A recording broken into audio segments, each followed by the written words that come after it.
नमस्कार. 2026 मध्ये आपल्या बचतीवर सर्वोत्तम परतावा मिळवण्यासाठी भारतातील फिक्स्ड डिपॉझिट्सच्या जगात नक्की काय करायचं हे समजून घेण्यासाठीच्या आजच्या विश्लेषणामध्ये आपलं स्वागत आहे. आपल्या कष्टाच्या पैशांसाठी एक सुरक्षित जागा हवी असते, नाही का? जिथे हमखास परतावा मिळेल आणि चिंता नसेल. अनेकांना हा प्रश्न पडतो आणि याचं एक अतिशय लोकप्रिय उत्तर म्हणजे फिक्स्ड डिपॉझिट.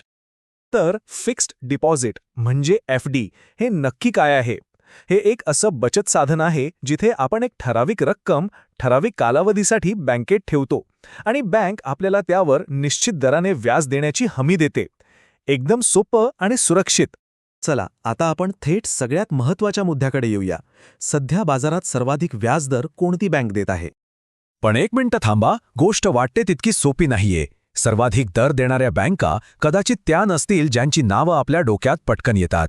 कधीकधी आपल्याला मोठ्या आणि प्रसिद्ध बँकांच्या पलीकडेही पाहावं लागतं. हा आलेख बघा, म्हणजे चित्र एकदम स्पष्ट होईल. स्मॉल फायनान्स बँक सध्या तब्बल 8.60% दर देत आहेत आणि बाजारात सगळ्यात पुढे आहेत. त्यांच्या मागोमाग खासगी आणि मग सार्वजनिक बँका येतात. तर मग कोणत्या आहेत या बँका? ही यादी बघा. युनिटी, सूर्योदय, उत्कर्ष, जना आणि शिवालिक या स्मॉल फायनान्स बँका सध्या सर्वसामान्य नागरिकांसाठी सर्वोत्तम दर देत आहेत. हे आकडे निर्णय घ्यायला नक्कीच मदत करतील. आणि आता हा आकडा बघा, 9.10%. हो, हे खरंय. ज्येष्ठ नागरिकांसाठी युनिटी स्मॉल फायनान्स बँक सध्या एवढा जबरदस्त दर देत आहे. यातून परताव्यामध्ये किती मोठा फरक पडू शकतो याचा हा उत्तम पुरावा आहे. पण फक्त सर्वाधिक दर कुठे मिळतोय हे बघून चालणार नाही, बरोबर? आपल्या आर्थिक ध्येयांनुसार योग्य प्रकारची FD निवडणंही तितकंच महत्त्वाचं आहे. इथे दोन मुख्य पर्याय आहेत. आपल्याला संपत्ती वाढवायची आहे की नियमित उत्पन्न हवं आहे? जर संपत्ती वाढवायची असेल तर क्युम्युलेटिव्ह FD निवडावी. यात व्याज पुन्हा गुंतवलं जातं आणि मुदत संपल्यावर एक मोठी रक्कम मिळते. पण जर दर महिन्याला किंवा 3 महिन्यांनी खर्चासाठी पैसे हवे असतील तर नॉन क्युम्युलेटिव्ह FD हा चांगला पर्याय आहे. आता दुसरा महत्त्वाचा प्रश्न. पैशांची गरज कधीही लागू शकते, हो ना? जर आपल्याला मुदत पूर्ण होण्याआधी पैसे काढण्याची सोय हवी असेल तर कॅलेबल FD हा पर्याय आहे, पण त्यावर थोडा दंड लागू शकतो. या उलट नॉन कॅलेबल FD मध्ये ही सोय नसते, पण त्यावर व्याज दर मात्र जास्त मिळतो. म्हणजे लवचिकता की जास्त परतावा हा निर्णय विचारपूर्वक घ्यावा लागतो. या व्यतिरिक्तही काही खास FD आहेत. ज्येष्ठ नागरिकांसाठी जास्त दराची FD आहे, कर वाचवण्यासाठी टॅक्स सेव्हिंग FD आहे आणि अनिवासी भारतीयांसाठी NRE किंवा NRO सारखी खास खातीसुद्धा आहेत. प्रत्येकाचे फायदे वेगळे आहेत.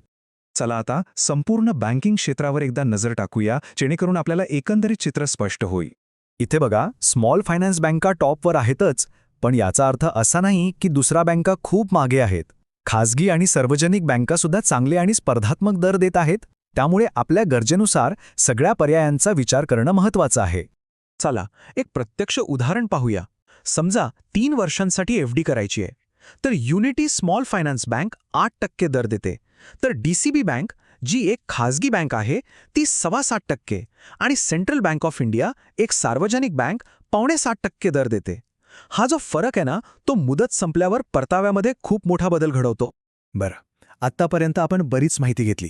आता या सगळ्या माहितीचा वापर कसा करायचा याची एक सोपी स्ट्रॅटेजी बनवूया.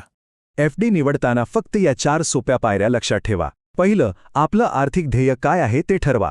दुसरं, त्यानुसार योग्य कालावधी निवडा. तिसरं, त्या कालावधीसाठी सर्वोत्तम दर देणाऱ्या बँकांची तुलना करा. आणि चौथं, आपल्या गरजेनुसार सर्वोत्तम FDचा प्रकार निवडा. बस, ही पद्धत आपल्याला योग्य निर्णय घ्यायला नक्कीच मदत करेल. आणि शेवटी हे वाक्य खूप महत्त्वाचं आहे. व्याजदरांची नीट माहिती घेतली तर आपल्या ध्येयांनुसार योग्य बँक निवडणं सोपं होतं. म्हणजेच काय, थोडा अभ्यास केला तर फायदा नक्कीच होतो. तर मग आता विचार करा, या माहितीच्या आधारावर आपली बचत पुढच्या कोणत्या मोठ्या स्वप्नासाठी तयार होणार आहे.